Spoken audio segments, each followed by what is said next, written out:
இவன் உடையும் கண்டு நடையும் கண்டு செயலும் கண்டு குணமும் கண்டு அலரும் நெஞ்சம் அதிகம் உண்டு வெண்சாட்சி.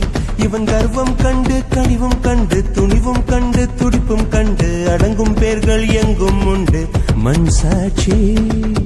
என்னாச்சு ஏதாச்சு தோட்டாக்கள் பூவாச்சு.